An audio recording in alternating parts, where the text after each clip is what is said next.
Hi മക്കളെ, 2-3 ദിവസം മുമ്പ് ഞാൻ മാത്സ് എങ്ങനെ പഠിക്കാന്ന് പറഞ്ഞ ഒരു വീഡിയോ ഇട്ടുണ്ടായിരുന്നു ഈ ചാനലിൽ. അപ്പോൾ ആ വീഡിയോന്റെ താഴെ ഏറ്റവും കൂടുതൽ വന്ന കമന്റ്, സാർ എനിക്ക് ഏറ്റവും ടഫ് സോഷ്യൽ ആണ്, സോഷ്യൽ എങ്ങനെ പഠിക്കാൻ പറഞ്ഞ ഒരു വീഡിയോ ചെയ്യാവോ, സോഷ്യൽ ഭയങ്കര ബോറിംഗ് ആണ് സാറേ, സോഷ്യൽ ബോറടിക്കാതെ എങ്ങനെ പഠിക്കാന്ന് പറഞ്ഞ വീഡിയോ ചെയ്യാവോ. സോ സോഷ്യൽ ടഫായിട്ടുള്ള പഠിക്കാൻ ബുദ്ധിമുട്ടാണെന്ന് തോന്നുന്ന കുട്ടികൾക്ക് വേണ്ടിയിട്ടുള്ളതാണ് ഈ ഒരു വീഡിയോ.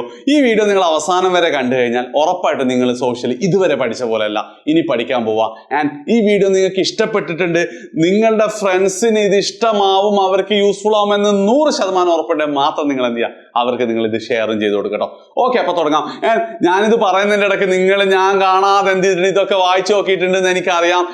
ഇതൊക്കെ തന്നെയാണ് നിങ്ങളുടെ പ്രശ്നങ്ങളിൽ നിന്ന് നിങ്ങൾ കരുതുന്നുണ്ടെങ്കിൽ ജസ്റ്റ് ഒന്ന് കമന്റ് ചെയ്യണം കേട്ടോ. ഇതൊക്കെ തന്നെയാണ് സാറേ പ്രശ്നം. ഇനിയിപ്പോൾ നിങ്ങൾ വേറെ വല്ല പ്രശ്നമാണെങ്കിൽ അതും നിങ്ങളൊന്ന് പറയാം, സാറേ എൻ്റെ പ്രശ്നം അതൊന്നുമല്ല ഇതാണെന്ന് പറയുന്നത് കമന്റ് ചെയ്യണം. നമുക്ക് അടുത്ത വീഡിയോയിൽ കവർ ചെയ്യാം. Yes, okay. എടാ, സോഷ്യൽ ഇങ്ങനെ ടഫ് ആവാൻ പ്രധാനമായിട്ടും എനിക്ക് തോന്നുന്നത് ഈ 4 പോയിന്റുകളാണ്. അതായത് ഒന്നാമത് ഭയങ്കര ബോറിംഗ് ആണ്, രണ്ടും മറന്നു പോകുന്നു. ഈ ബോറിംഗ് എന്നൊക്കെ പറയുമ്പോൾ സത്യം പറഞ്ഞു കഴിഞ്ഞാൽ എന്ത് രസമുണ്ട് അവിടെ ഇന്ത്യൻ സ്വാതന്ത്ര്യ സമരമൊക്കെ നല്ല അടിപൊളിയായിട്ട് ക്ലാസ് എടുത്തു കഴിഞ്ഞാൽ, അതായത് ഒരു എന്താ പറയാ, മറ്റേ സിനിമേന്റെ പേര് ഒരു ബാഹുബലി കാണുന്ന ഫീലിൽ എന്ത് ചെയ്യാൻ പറ്റണം, ആ ടെക്സ്റ്റ് ബുക്കിലും അല്ലെ ക്ലാസ് എടുക്കുന്ന ടീച്ചേഴ്സ് ഒക്കെ എടുത്തു കഴിഞ്ഞാൽ പിന്നെ ജന്മത്തിൽ സോഷ്യൽ ബോറിംഗ് ആണല്ലേ. പക്ഷെ പിന്നെ ജോഗ്രഫി പിന്നെ പറയാത്തന്നല്ലേ, കാറ്റൊക്കെ എങ്ങോട്ട് വീശിയാൽ എന്താ ഓരോരൊക്കെ പഠിപ്പിക്കുന്നുണ്ട്. ഓക്കെ, പക്ഷെ എന്താ നമുക്കിത് പഠിക്കണം. സോഷ്യൽ A+ പോയാൽ ഫുൾ A+ പോകും, അത്ര തന്നെ. അപ്പൊ ഒന്നാമത്തെ പ്രശ്നം ബോറിംഗ് ആണ്, രണ്ടാമത്തെ പ്രശ്നം മറന്നു പോകുന്നുള്ളതാണ്, ആൻഡ് മൂന്നാമത്തെ പ്രശ്നം ഈ ടെക്സ്റ്റ് ബുക്ക് വായിക്കാനാണ്, ടെക്സ്റ്റ് ബുക്ക് തുറന്നാൽ ഉറക്കം വരും എന്നുള്ളതാണ് അടുത്ത പ്രശ്നം. ആൻഡ് ലാസ്റ്റ് പ്രശ്നം വലിയ ഉത്തരങ്ങൾ എഴുതാൻ അറിയുന്നില്ലാണ്. ഈ എല്ലാ പ്രശ്നങ്ങളുടെയും സൊല്യൂഷൻ ഈ വീഡിയോയിൽ ഉണ്ടാവും. യെസ്, അപ്പൊ വേഗം തന്നെ എന്ത് ചെയ്യാം, നമുക്ക് തുടങ്ങാം. ഒന്നാമത്തെ ഭയങ്കര ബോറിംഗ്. അതായത് ഈ പ്രത്യേകിച്ച് ഇത് ഡിഫിക്കൽട്ടും കൂടിയാണെങ്കിൽ നല്ല വിഷയമാണ് ഇത് സബ്ജക്ട് പഠിക്കുമ്പോൾ. അപ്പൊ ഇങ്ങനത്തെ കേസിൽ സോഷ്യലിന്റെ കേസ് മാത്രമല്ല ഏത് സബ്ജക്റ്റ് ആണെങ്കിലും നിങ്ങൾ എന്താ ചെയ്യേണ്ടതെന്ന് വെച്ച് കഴിഞ്ഞാൽ നിങ്ങളത് മിക്സ് ചെയ്തിട്ട് പഠിക്കുക. അതായത് ചില ചാപ്റ്റേഴ്സ് നിങ്ങൾക്ക് ഭയങ്കര എളുപ്പമുണ്ടാവും, അതേപോലെ തന്നെ ചില ചാപ്റ്റേഴ്സ് ടഫ് ആയിരിക്കും. ഇത് നേരെ തിരിച്ച് നിങ്ങൾക്ക് ഇഷ്ടപ്പെട്ട ചാപ്റ്റേഴ്സ് ഇഷ്ടമില്ലാത്ത ചാപ്റ്റർ എന്നുള്ള രീതിയിൽ നിങ്ങൾ കണക്കാക്കാം. അപ്പൊ മിക്കവാറും കുട്ടികൾ പഠിക്കും എപ്പോഴും ചെയ്യുന്ന ഒരു മണ്ടത്തരം എന്താ വെച്ചാൽ, സാർ എനിക്ക് ഈ ചാപ്റ്റർ ടഫ്, ഇത് ഞാൻ ആദ്യം പഠിക്കാൻ നേരിക്കും. അതോടുകൂടി നമ്മൾ തുടങ്ങും, ടെക്സ്റ്റ് ബുക്ക് വായിച്ചോട്ട് എടുത്തു ഒരു സുഖം ഉണ്ടാവില്ല, എന്ത് ചെയ്യും, അവിടെ മടക്കിയേക്കും, ഒന്നും പഠിക്കാണ്ടാവും. അതിന് പകരം എന്ത് ചെയ്യാം, നിങ്ങൾ മിക്സ് ചെയ്ത് പഠിക്കുക. ഏത് ഈസി ചാപ്റ്ററും ടഫ് ചാപ്റ്ററും. അപ്പൊ ചില കുട്ടികളുടെ പ്രശ്നം, സാർ എന്റെ പ്രധാന പ്രശ്നം എന്ന് വെച്ചാൽ ഈസി ആണോ ടഫാണോ എന്ന് എനിക്കറിയില്ല എന്നുള്ള. അതിനു വേണ്ടി നമ്മളെ നിഹാൽ സാറോടും നാഫി സാറോടും ചോദിച്ചിട്ട് ഞാൻ എന്ത് ചെയ്തിട്ടുണ്ട്, സോഷ്യലില് അതായത് നിങ്ങൾക്ക് ഈ ഓണ പരീക്ഷയ്ക്ക് വരുന്നതിൽ എളുപ്പമുള്ള ചാപ്റ്റേഴ്സ് ഏതൊക്കെയാണ്, ടഫായിട്ടുള്ള ചാപ്റ്റേഴ്സ് ഏതൊക്കെയാണെന്ന് വളരെ കൃത്യമായിട്ട് അവരെ കൊണ്ട് പറഞ്ഞ് നോട്ട് ചെയ്തിപ്പിച്ചിട്ടുണ്ട്. യെസ്, അതായത് നിങ്ങൾക്ക് എന്താണ്, ഇപ്പം ഹിസ്റ്ററി പാർട്ടിലാണെങ്കിൽ 3-ാമത്തെയും 4-ാമത്തെയും പബ്ലിക് അഡ്മിനിസ്ട്രേഷൻ ബ്രിട്ടീഷ് എക്സ്പ്ലോയിറ്റേഷൻ ആണ് ചങ്ങായി. എക്സ്പ്ലോയിറ്റേഷൻ ആൻഡ് റെസിസ്റ്റൻസ് എന്താണ്, അത് എളുപ്പമുള്ള ചാപ്റ്റർ എന്നാ പറയുന്നത്.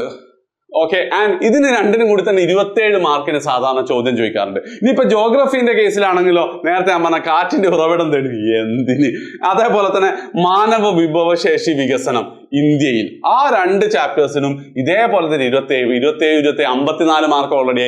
ഇതാണ് എളുപ്പമുള്ള ചാപ്റ്റേഴ്സ് എന്നാണ് അവർ പറഞ്ഞത്. അത് ശരി തന്നെ ആയിരിക്കില്ലേ, കുറെ കാലമായിട്ട് അവർ ക്ലാസ് എടുത്തുകൊണ്ടിരിക്കുന്നതാണ്. അതേ സ്ഥാനത്ത് ഡിഫിക്കൽട്ട് ചാപ്റ്റർ ആയിട്ട് വരുന്നത് ഈ ചാപ്റ്റേഴ്സ് ആണ്, നിങ്ങളൊന്ന് നോട്ട് ചെയ്ത് വെക്കുക. Okay, right. ഇനി എന്താ നിങ്ങൾ ചെയ്യേണ്ടതെന്ന് വെച്ചാൽ, നിങ്ങൾ പഠിക്കുന്ന സമയത്ത് ഈ ഒരു ഓർഡറിൽ ഒന്ന് പഠിച്ചു. ഒരു ചാപ്റ്റർ ഈസി പഠിക്കുക, അടുത്ത ചാപ്റ്റർ ഡിഫിക്കൽട്ടി പഠിക്കുക. മെല്ലെ മെല്ലെ നിങ്ങൾ ആ ഫ്ലോയിൽ കയറിയിട്ട് നിങ്ങൾ പോലും അറിയാതെ ചാപ്റ്റേഴ്സ് അങ്ങ് ബോറടിക്കാണ്ട് തീരാനുള്ള ചാൻസ് ഉണ്ട്. ഇനി രണ്ടാമത്തെ പ്രശ്നം മറന്നു പോകാന്നാണ്. എടാ, മറന്നു പോവാന്ന് പറഞ്ഞാൽ നിങ്ങൾ ടെക്സ്റ്റ് ബുക്ക് മൊത്തം വായിച്ച് ഓർമ്മിക്കാൻ ശ്രമിച്ചു കഴിഞ്ഞാൽ എന്താ, ഉറപ്പായിട്ടും മറന്നു. കാരണം എത്ര ഞാനാണല്ലോ, എത്ര 22 പാടല്ലേ. അപ്പം അത് മറന്നു. നിങ്ങൾ ചെയ്യേണ്ടതെന്ന് വെച്ചാൽ, ശരിക്കും പറഞ്ഞാൽ ഈ ടെക്സ്റ്റ് ബുക്കിൽ തന്നെ വളരെ ഇമ്പോർട്ടൻ്റ് ആയിട്ടുള്ള ചില ടോപ്പിക്കുകൾ ഉണ്ടാവും, അതിൽ നിന്ന് തന്നെയാണ് ക്വസ്റ്റ്യൻ വരിക. മാത്രമല്ല നിങ്ങൾക്ക് എപ്പോഴും ക്വസ്റ്റ്യൻ പേപ്പറിൽ ചോയ്സ് ഉണ്ടാവും.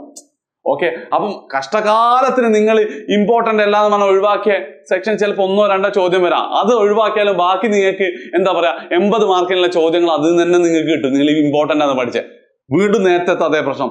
അപ്പൊ സാറേ ഈ ഓണപ്പരീക്ഷയ്ക്ക് ഇമ്പോർട്ടൻ്റ് ആയിട്ടുള്ള ടോപ്പിക്കുകൾ ഏതൊക്കെയാ, അതിനാണ് എന്ത് നമ്മളെ നിഹാലൻ ഫോട്ടോ എടുക്കാൻ പറഞ്ഞേ, നമ്മളെ നിഹാലൻ ഓഫീസർ, അതായത് ഇവരെന്ത് ചെയ്യുന്നുണ്ട്, ഈ തിങ്കളാഴ്ച മുതൽ ഞങ്ങൾ Onam exam special mega revision series ഉണ്ട്. അതിൽ സോഷ്യലിന്റെ ക്ലാസ്സസും വരും. ആ ക്ലാസ്സിൽ പറയുന്നതാണ് ഇമ്പോർട്ടന്റ്. അവിടെ പറയുന്ന ചോദ്യങ്ങൾ മാത്രമേ നിങ്ങൾ ഓണപരീക്ഷയ്ക്ക് വരുള്ളൂ. സോ തിങ്കളാഴ്ച മുതലാണ് നമ്മളെ ലൈവ് സ്റ്റാർട്ട് ചെയ്യുന്നത്. തിങ്കളാഴ്ച ഒരു കിഡിലൻ സ്റ്റഡി പ്ലാൻ ഉണ്ടാവും. സോ സ്റ്റഡി പ്ലാനിന്റെ ലിങ്ക് ഞാനിവിടെ കമന്റിൽ പിൻ ചെയ്തിട്ടുണ്ട്. ഇതുവരെ നിങ്ങളത് ക്ലിക്ക് ചെയ്ത് ലൈക്ക് ചെയ്ത് നോട്ടിഫൈ ചെയ്ത് ഇപ്പൊ എന്ത് ക്ലിക്ക് ചെയ്യുക, ലൈക്ക് ചെയ്യുക, നോട്ടിഫൈ മീ കൊടുക്കുക.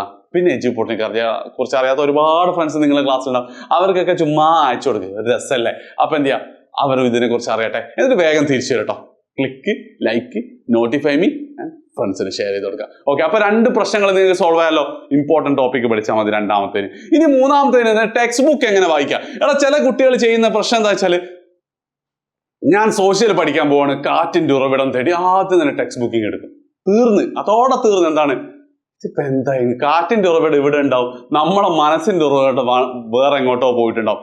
അങ്ങനെയല്ല നിങ്ങൾ ചെയ്യേണ്ടത്. നിങ്ങൾ ചെയ്യേണ്ടതെന്ന് വെച്ചാൽ, ഒന്നുകിൽ നിങ്ങൾ സ്കൂളിൽ നിന്ന് കാര്യങ്ങളൊക്കെ മര്യാദയ്ക്ക് മനസ്സിലാവുക, അല്ലെങ്കിൽ എന്ത് ചെയ്യുക, നിങ്ങൾ എവിടുന്നെങ്കിലും അതിന്റെ ക്ലാസ്സസ് ഒന്നും കാണാം. ഞാൻ എപ്പോഴും സജസ്റ്റ് ചെയ്യാം നിഹാലൻ നാഫി തന്നെയാണ്. നിങ്ങൾ ഏത് ചാപ്റ്റർ അതിന്റെ ലാസ്റ്റ് എഡ്യൂപോർട്ട് ഒന്നും കൂടെ അടിച്ചു കഴിഞ്ഞാൽ ഈ വർഷത്തെയും കഴിഞ്ഞ വർഷത്തൊക്കെ കിഡിലൻ റിവിഷൻ സീരീസിന് ഏറ്റവും ബെസ്റ്റ് വൺ ഷോട്ടുകളാണ്.